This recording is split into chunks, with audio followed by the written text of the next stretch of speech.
Hey everyone, welcome to sentimental couch talks के पहले episode में आपका स्वागत है। और मुझे लगा कि ऐसी एक सीरीज़ होनी चाहिए जिसमें मैं कुछ क्वेश्चंस के जवाब दे सकूं जो मुझे कमेंट सेक्शन में बहुत रेगुलरली मिलते रहते हैं। तो मुझे लगा कि उनके लिए भी एक छोटा सा सेशन ज़रूरी है। हफ्ते में एक बार संडे आप मुझे दिन बता दीजिएगा कि आपके लिए कौन सा दिन सबसे ज़्यादा कन्वीनियंट है, और हम उसी दिन को एक ऐसे ही छोटा सा कुछ 10 मिनट का 15 मिनट का काउच टॉक का एक एपिसोड रखा करेंगे। उसमें जो भी मुझे कलेक्टिवली क्वेश्चंस मिला करेंगे जिनके मैं रेगुलरली आंसर नहीं दे पाता, और मुझे लगता है कि कमेंट्स में मैं ढंग से उनका रिप्लाई नहीं दे पाता, और एक वीडियो के ज़रिए ज़्यादा अच्छे से उनका एक जवाब दिया जा सकता है। तो ऐसा कुछ हम एक सेशन रखा करेंगे। सो आप मुझे बताइएगा कि आपका कौन सा वो एक टाइम है जहाँ पे मैं वो एक रख सकता हूँ। संडे मुझे लगता है काफ़ी कन्वीनियंट होता है, क्योंकि काफ़ी लोगों का ब्रेक होता है, ऑफिस से काम से छुट्टी होती है। तो मुझे लगा कि अगर ये एपिसोड उस दिन आए तो ज़्यादा अच्छा रहेगा, लोग इत्मीनान से थोड़ा सा टाइम निकाल के उसे देख पाएंगे, और काफ़ी सारी चीज़ें, काफ़ी सारे फ्रेग्रेंस फैक्ट्स उनके वो शायद उस तरह से रिजॉल्व हो सके। ओके, सो मैं एक फॉर्मल इंट्रोडक्शन से शुरू करना चाहता हूँ। मेरा नाम है चेतन और मैं दिल्ली में रहता हूँ, और मैं I was born and brought up here only, और मेरी पूरी ज़िंदगी दिल्ली में ही रही है। और फ्रेगरेंस की बात करें तो मेरी जो पूरी जर्नी है वो 2022 के आसपास शुरू हुई थी, जब मुझे फ्रेगरेंसेस का शुरू से शौक़ था। बट मुझे ऐसा नहीं था कि मैं एक फ्रेगरेंस एंथुसियास्ट था, कलेक्टर था, ऐसा कुछ भी नहीं था। बट जब भी मैं किसी का कलेक्शन देखता था, कोई फ्रेगरेंस देखता था, क्यूरियोसिटी दिखती थी मुझे अपने अंदर कि हाँ, मुझे बस उसे स्मेल करना है। चलते फिरते भी अगर मुझे कोई दिख जाए कि कोई स्टोर है जहाँ पे खूब सारे परफ्यूम रखे हुए हैं, मॉल्स के अंदर आपने देखा होगा छोटे छोटे बूथ होते हैं, वहाँ पे लोगों के ऑफरिंग्स होती है, तो मैं वहाँ पर रुक जाता था। लोग आगे चले जाते थे, मेरे फ्रेंड्स आगे चले जाते थे, लाइक तुम्हें जो करना तुम करो, मुझे थोड़ा सा यहाँ टाइम लगेगा। तो आपको कभी कभी कितनी बार होता था कि मैन कंपनी का वहाँ बूथ लगा हुआ है, और कलर बार का बूथ लगा हुआ है, और बेला वीटा, ये सब जनरल ब्रांड है जो जनरल पॉपुलेशन को टारगेट करते हैं। तो ऐसे जो छोटे छोटे बूथ मुझे दिखाई देते थे, तो वहाँ पे मैं जाकर खड़ा हो जाता था और बस फ्रेगरेंस टेस्ट करने लग जाता था, जो कि एक बहुत ही एक टीडियस काम है। क्योंकि अगर आप उस टाइम वहाँ पे कर रहे होते हो तो जो सेल्समैन है वो बस आपकी तरफ घूर रहा होता है कि किसी को पसंद कर ले, कोई पसंद कर ले और ख़रीद ले। और आप जब सिर्फ उन्हें टेस्ट करने के लिए जाते तो आपके लिए बहुत ही ऑकवर्ड सिचुएशन हो जाती है वहाँ पे रुकना। तो वो बहुत मुश्किल काम हो जाता था मेरे लिए। तो एक दिन मुझे लगा कि अब थोड़ा हम शुरू कर सकते हैं। तो वैसे तो इट स्टार्टेड एक्सीडेंटली। मैं ज़ारा के स्टोर में गया, और जिस दिन मुझे परफ्यूम्स वो पसंद आ गए थे, मैंने उसी दिन ख़रीद लिया, और उस दिन से मेरा कलेक्शन शुरू हुआ। तो मैं यहाँ नोएडा में DLF मॉल है, तो मैं वहाँ पे ज़ारा के शोरूम में गया, और वहाँ पे मेरे साथ दोस्त थे, वो लोग अपनी शॉपिंग कर रहे थे, और मैं फिर से फ्रेगरेंस के जो बूथ होता है वहाँ चला गया काउंटर के पास। और फिर मैंने बस वहाँ पे फ्रेगरेंसेस को ट्राई किया, और मेरे लिए सब कुछ एक नया एक्सपीरियंस था। कौन किसका क्लोन है, क्या है, कैसा है, मुझे कोई आइडिया नहीं था, ना मुझे उससे जितना फ़र्क पड़ता था। मुझे बस खुशबू इतनी अच्छी लगती थी कि बस मुझे जो फ्रेगरेंस समझ में आया उस टाइम, मैंने फटाफट से उन्हें निकाला। और मैंने पहली बार 5-6 हज़ार रुपये के परफ्यूम्स ख़रीदे थे, और उसमें मैंने 5 परफ्यूम्स ख़रीदे थे, जिसमें मुझे अभी भी याद है। मैंने ज़ारा का लिस्बोआ, और ज़ारा का सियोल, और आपका ज़ारा का लंदन, और ज़ारा का ब्लू स्पिरिट, और rich warm addictive, of course इसे कैसे भूल सकता हूँ। सो ये 5 फ्रेगरेंसेस मैंने उसी टाइम ख़रीद लिए। उस टाइम इतने महंगे नहीं थे जितने अब हो गए हैं, और उस टाइम पे 900 रुपये के थे, अब ये हो गए हैं 1500 रुपये, 1200 रुपये, 1300 रुपये। तो वो बहुत एक अच्छा एक्सपीरियंस था मेरे लिए। तो वहाँ से मेरी जर्नी शुरू हुई थी, और मुझे फिर तो मैं बस आगे चलता गया। एक बार जब आप फ्रेगरेंसेस पे खूब सारे पैसे खर्च करना शुरू कर देते हैं, तो फिर आप के लिए ये चीज़ हो जाती है कि वो एक पानी है, उसमें से खुशबू आती है, बट आपको जो वो एक्सपीरियंस दे रहा है वो आपको लगता है कि सबसे बढ़ के है। वो आपको शांत कर सकता है, आपको एक दूसरी दुनिया में ले जा सकता है, आपको टाइम में पीछे ले जा सकता है, आपको कुछ अच्छी मेमोरीज़ दे सकता है। तो जो लोग फ्रेगरेंसेस को समझते ही नहीं, वो सोचते हैं कि ये पानी है यार, पानी, इस पे तू 15-20 हज़ार रुपये फूकने को तैयार है। तो वो एक आर्टिस्टिक चीज़ है जो कुछ ही लोगों को शायद मुझे लगता है रेजोनेट करती है। जो लोग हर चीज़ को मटेरियलिस्टिक तरीके से तोलते हैं, जो समझते हैं कि नहीं नहीं या तो यार ये क्या है, परफ्यूम ही तो है, क्या है भाई इसकी इतनी वैल्यू क्यों। तो एक होता है ना कि आप एक चीज़ को सॉलिडिफाई करके देखते हैं, एक मटेरियलिस्टिक वे में देखते हैं कि ये चीज़ दिखने में कितनी बड़ी है। अगर ये दिखने में बहुत बड़ी है तो इसका मतलब इसका प्राइस ज़्यादा होगा, ठीक है। तो अगर छोटी है तो उसका प्राइस कम होगा। तो वो चीज़ तो अब कम है, बट फिर भी ऐसा लगता है कि लोग परफ्यूम्स को उसी तरह से तोलते हैं। परफ्यूम्स को लोग एक्सेसरीज़ की तरह देखते हैं कि ये तो क्या है, ये तो फ्री में आ जाती हैं चीज़ें, लोगों के पास पड़ी रहती हैं, क्योंकि लोग ख़रीदते नहीं हैं। पर जो ख़रीदते हैं लोग उसी का स्टॉक लेके इस्तेमाल करने लग जाते हैं। परफ्यूम दिखा दे दिखा दे। सो लोग पैसा फूकने को तैयार नहीं है परफ्यूम्स पे, बट इस्तेमाल करना चाहते हैं क्योंकि वो उसे अहमियत नहीं देना चाहते। पर फिर वही लोग वो भी होते हैं कि जब कोई अच्छी खुशबू आपके पास से होकर गुजरती है तो पूछते हैं, अरे भाई क्या लगाया है, अरे क्या चीज़ है। तो वो जो अंदर उनके जिज्ञासा है वो ऐसे ही निकलती है जब उन्हें कुछ ऐसा महसूस करने को मिलता है कि अरे भाई ये है कुछ चीज़। तो जो लोग उससे ऊपर उठ चुके हैं वो हैं आप और मेरे जैसे लोग, जो इस चैनल को देख रहे हैं, जो इस वीडियो को देख रहे हैं, और जो परफ्यूम्स के शौकीन हैं, जो समझते हैं कि this is not just a perfume, this is an experience. और यही चीज़ें हैं ज़िंदगी में जो आई थिंक अगर आप कुछ अपने लिए कर सकते हैं, so these are these things. So I think मेरे लिए परफ्यूम्स यही है, एक एक्सपीरियंस है। और इसीलिए मेरा जो शुरू से हंट था परफ्यूम्स का वो यही था कि I wanted to smell every perfume out there. जो भी बाहर परफ्यूम है इस दुनिया में, जहाँ भी है, वो बन रहा है, बनने वाला है, बन चुका है, I want to try everything.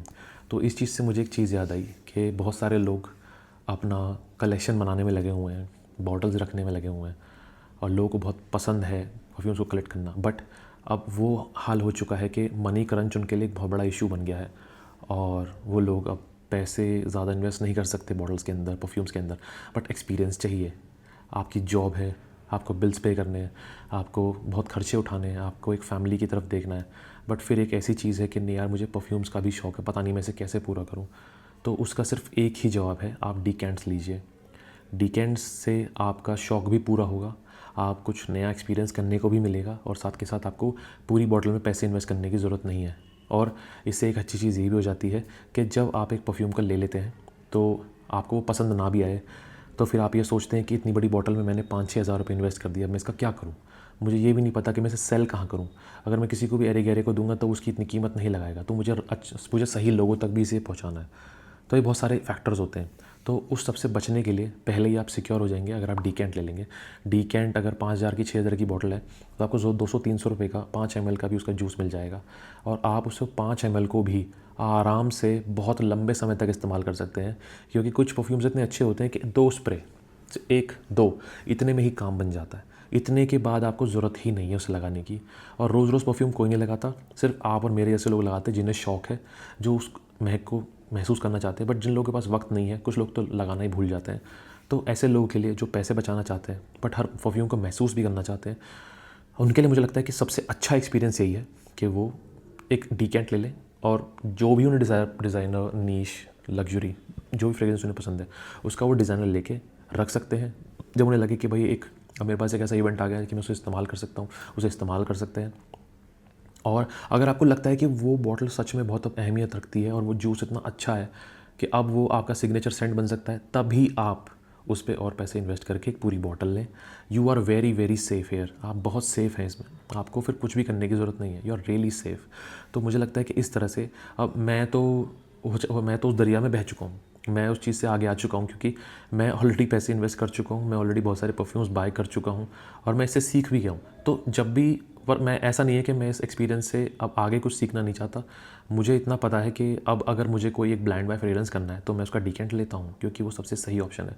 अब इससे पहले जब तक मेरे अंदर एक स्टबर्ननेस थी इस चीज़ की कि नहीं यार बॉटल ही लूँगा, क्योंकि बॉटल मेरे को दिखानी है, बॉटल मुझे चमकानी है, बॉटल मुझे कलेक्शन में दिखानी है, तो वो जो स्टेज है ना वो एक टॉक्सिक स्टेज बन जाती है, क्योंकि आप उस टाइम फिर पैसे की अहमियत भूल जाते हैं और फिर बस पैसा लगाते रहते हैं, और इम्पल्स में आके आप इतना ब्लाइंड बाय कर लेते हैं और वो बॉटल बस पड़ी सड़ती रहती हैं। तो मैं उस स्टेज पे आ चुका हूँ और निकल भी चुका हूँ। तो अब मैं क्या करता हूँ, मैं ज़्यादातर उन फ्रेग्रेंसेस को बेच देता हूँ जो भी मुझे को अच्छा लगता है कि किसी को चाहिए, डीकेंट चाहिए, पार्शियल स्टेज को मैं दे देता हूँ। और मैं कोशिश करूँगा कि फ्यूचर में मैं इंस्टाग्राम पे या फिर किसी तरह से एक ग्रुप क्रिएट करके मैं ऐसे मेरे जितने भी फैमिली है, जितने भी ऑडियंस है, उनको मैं वहाँ पे ऐड करके मैं वहाँ पे खुद अपने आप वहाँ पे मैं डाल दिया करूँगा कि किसी को अगर पार्शियल चाहिए तो इट्स अवेलेबल, और मैं उन्हें भेज दिया करूँगा बिल्कुल सही रेट पे। मैं कोशिश करूँगा कि जिस रेट पे मैंने बाई किया है मैं उसी रेट पे उनको दे दूँ, क्योंकि फिर फ़ायदा नहीं है, क्योंकि अगर मुझसे कुछ लोग ले रहे तो उन्हें कुछ फ़ायदा भी होना चाहिए। मेरा ये नहीं रहेगा कि आज जो रेट है मैं उस पे दूँगा, नहीं, मैंने जिस रेट पे लिया था आप उस रेट पे ले लीजिए, मुझे उसमें कुछ नहीं चाहिए। तो मैं कोशिश करूँगा कि मैं फ्यूचर में आने वाले कुछ दिनों में या हफ्ते में मैं ऐसा एक प्लेटफॉर्म बनाकर मेरे पास जो भी स्टॉक है, जो मैं चाहता हूँ कि मैं इसे यूज़ कर चुका हूँ, एक्सपीरियंस कर चुका हूँ, बट कुछ लोग हैं ऐसे जो इसे एक्सपीरियंस करना चाहते हैं, तो मैं उन्हें वहाँ दे दिया करूँगा। तो ये मेरी अभी फ़िलहाल साइकोलॉजी रहने वाली है।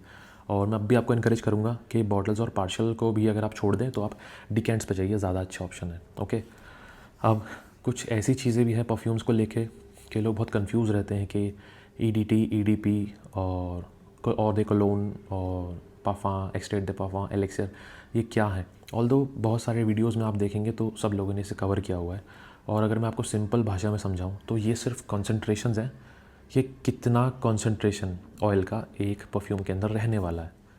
तो अगर आप कोलोन की बात करते हैं तो 3 से 5-7% तक। ओके, ओदे कोलोन से आप ओदे टॉयलेट पे आते हैं तो वो कंसंट्रेशन कुछ 12% तक बढ़ जाता है। ओके, उसके बाद आप ओदे परफ्यूम पे आते हैं तो परफ्यूम में वो 15 से 18% हो जाता है। ओके, उसके बाद आप परफ्यूम से EDP से आप परफ्यूम में आते हैं तो परफ्यूम में वो 24% तक, 25% तक, और उससे भी ऊपर चला जाता है कभी कभी। ओके, उसके बाद जब आप एक्सट्रैक्ट दे परफ्यूम में आ जाते हैं तो वो 30-35% तक ऊपर चला जाता है। ओके, और एलिक्सर मेरे हिसाब से कोई ऑफिशियल कैटेगरी नहीं है, मुझे लगता है extract the perfume is the highest. Okay, जहाँ पे ऑयल जो है आपका 35-40% के आसपास पहुँच जाता है। Okay, highest is extract the perfume, but कुछ लोग एलिक्सर ही बोलते हैं। मुझे लगता है एलिक्सर डिज़ाइनर कंपनीज़ के थ्रू बनाई हुई एक कैटेगरी है, जहाँ पे वो ये दिखाते हैं कि यहाँ पे हमने उस फ्रेग्रेंस को इतना ज़्यादा एब्सोल्यूट बना दिया है, इतना ज़्यादा पोटेंट बना दिया है, बट ऐसा होता नहीं है। एलिक्सर बेसिकली उनका एक टेक है कि उन्होंने उस परफ्यूम को जितना और बेहतर बना सकते थे बनाया है, उसी सेम DNA के अंदर कुछ और अलग नोट्स डाले हैं और उस DNA को जितना इम्प्रूव कर सकते थे को किया है। जैसे कि आप सवाज को ले सकते हैं तो सवाज और डियोर सवाज एलिक्सर दोनों बहुत डिफरेंट है। लाइक जो परफ्यूम है और एलिक्सर दोनों बहुत डिफरेंट है, बट हाँ परफ्यूम जो एलिक्सर है वो बहुत ज़्यादा आपको फिर भी ऐसा लगेगा कि थोड़ा स्ट्रॉन्ग है, अल्योरिंग है, पोटेंट भी है, बट साथ के साथ नोट्स भी चेंज हुए हैं। ऐसा नहीं है कि बस कंसंट्रेशन बढ़ा के उसे और स्ट्रॉन्ग कर दिया गया, नहीं। तो एलिक्सर कोई ऑफिशियल टर्म नहीं है कि जो पूरा कैटेगरी में आए कि फ्रेश, और cologne, EDT, EDP, perfume, extract perfume, ये उसमें नहीं आता। एलिक्सर इज़ बेसिकली परफ्यूम को उस लेवल पे पहुंचाने का कि अब we have reach the absolute stage of this perfume, this thing. वो एक फ्लैंकर ही कहेंगे हम उसे, वो, और बस आगे उसके आगे आप उसे ऐसा कुछ मत समझिए कि ये एक कैटेगरी है। आई होप ये कन्फ्यूजन दूर हो गई हो। और बात रही यूजुअली मैं एक बहुत ज़्यादा चीज़ नोटिस करता हूँ, मैं इस चीज़ को ओपनली यहाँ बोलना चाहता हूँ कि perfumery is a totally subjective thing. Perfumes are subjective. आपको ज़रूरी नहीं है जो परफ्यूम मुझे पसंद आ रहा है वो आपको ही पसंद आए, जो परफ्यूम तीसरे बंदे को पसंद आ रहा है वो चौथे बंदे को पसंद आए या आपको पसंद आए। बहुत बहुत डिफरेंस होता है। आपका जो ऑल फैक्ट्री है, जो आपका नोज़ है, जो आपको जो सेंस करता है स्मेल को, जो आपको ग्लैंड है, वो बहुत डिफरेंट है। आपका डिफरेंट, कितनी बार ऐसा होता है कि कुछ नोट्स आप नहीं पकड़ पाते, दूसरा इंसान पकड़ लेता है, मैं पकड़ सकता हूँ, आप नहीं समझ पाएंगे वो किसके अंदर क्या नोट है, और आप बोलेंगे नहीं नहीं नहीं मुझे तो रोज़ का नोट आ रहा है, जबकि रोज़ के अंदर होगा भी नहीं। But this is what makes us unique. इसलिए कहते हैं कि फ्रेग्रेंस आर सब्जेक्टिव। इसलिए फ्रेग्रेंस के ऊपर पेटेंट नहीं होता, और पेटेंट नहीं, इसलिए इतने क्लोन्स हैं, लोग क्लोन कर लेते हैं। क्यों? क्योंकि कुछ भी 100% नहीं है, वो एक्सपीरियंस 100% नहीं हो सकता। आप कोई फ्रेग्रेंस लेके आ जाएंगे, आपका फ्रेग्रेंस दूसरे फ्रेग्रेंस से 100% कभी मैच नहीं हो सकता। इट्स वेरी वेरी रेयर भी नहीं, मुझे लगता है इट्स ऑलमोस्ट इम्पॉसिबल कि आप दो फ्रेग्रेंसेस को मैच करते हैं, अनलेस आपके पास वो रेसिपी बिल्कुल उसी प्रपोर्शन में है जिसमें वो ओरिजिनल है, तभी आप उसे कॉपी कर सकते हैं। और ऐसा हो नहीं पाता क्योंकि कोई भी अपने परफ्यूम की रेसिपी ऐसे ही नहीं देता।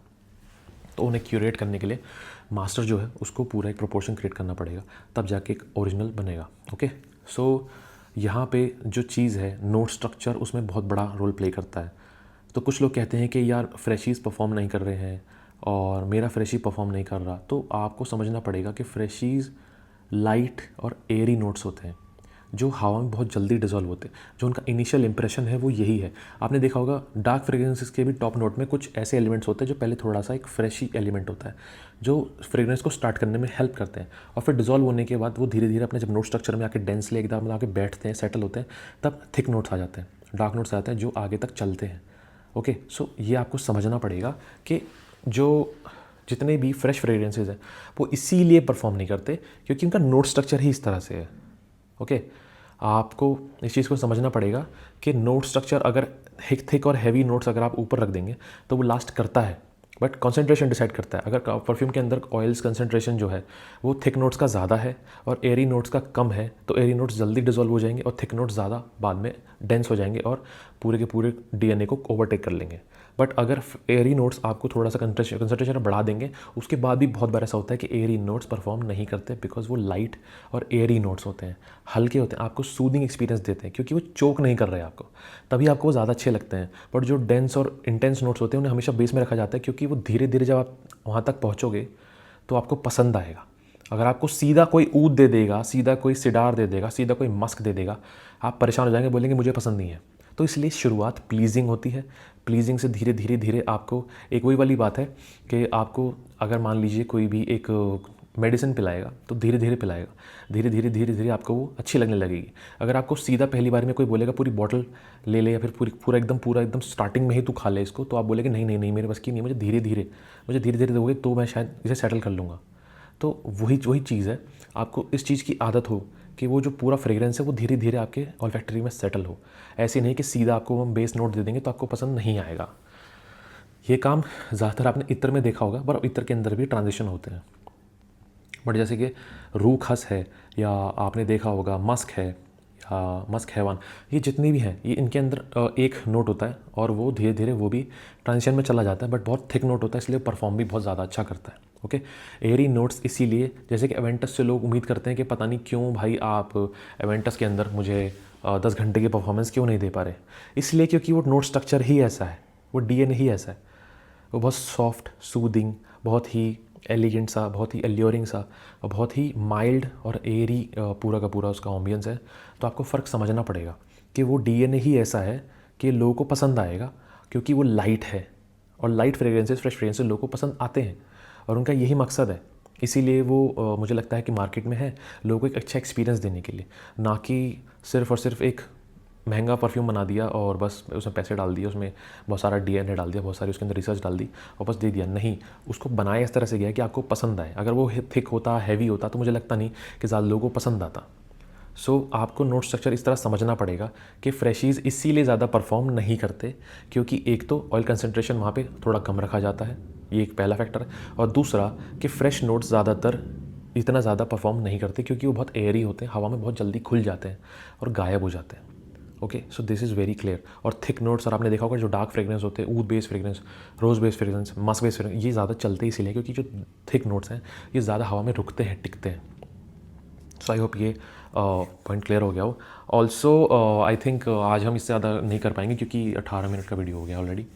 सो अगली बार हम फिर से ऐसे ही मैं कुछ क्वेश्चंस का जवाब दूंगा जो मुझे फ्रीक्वेंटली आते रहते हैं, और जितना भी मुझे समझ में आएगा कि मुझे लगता है ऑडियंस को इसके बारे में पता करना ज़रूरी है, जानना ज़रूरी है, तो मैं उसे ज़रूर कवर करूँगा। सो ये बहुत ही कैजुअल अप्रोच थी, मेरे दिमाग में कुछ था नहीं, मैं बस ऑन द स्पॉट जो भी मुझे समझ में आ रहा था मैं बोल रहा था, कोई स्क्रिप्ट नहीं थी, बस मुझे जो याद आया मैंने वो बोला। अगली बार मैं और कोशिश करूँगा कि मुझे जो क्वेश्चन मेरे दिमाग में रहें तो मैं उन्हें अच्छे से टैली करके उनके तरीके से जवाब दूँ, तो वो ज़्यादा एक अच्छा ऑप्शन रहेगा। So I hope you like this session, और अगर आप चाहते हैं कि ऐसा सेशन दोबारा आए, हफ्ते में एक बार, 2 हफ्ते में एक बार, विल डेफिनेटली डू दैट, क्योंकि उसमें थोड़ा सा एक हम फ्रेग्रेंसेस की तरफ एक नया ओवरव्यू ले सकते हैं, कुछ स्पेशल फ्रेग्रेंसेस की बात कर सकते हैं, और उसी तरह से हम इस चैनल पे थोड़ा सा एक नई डायरेक्शन में जा सकते हैं। Okay, so I hope you like this session and I will see you again in the next session, and if you like this channel, if you like these videos, so you can subscribe the channel so that this continues, and हम ऐसी बातें करते रहें, हम ऐसे suggestion share, ऐसा experience share करते रहें और इसी तरह की बातें होती रहें। So thank you so much, I will see you in the next video, this sentiment signing off.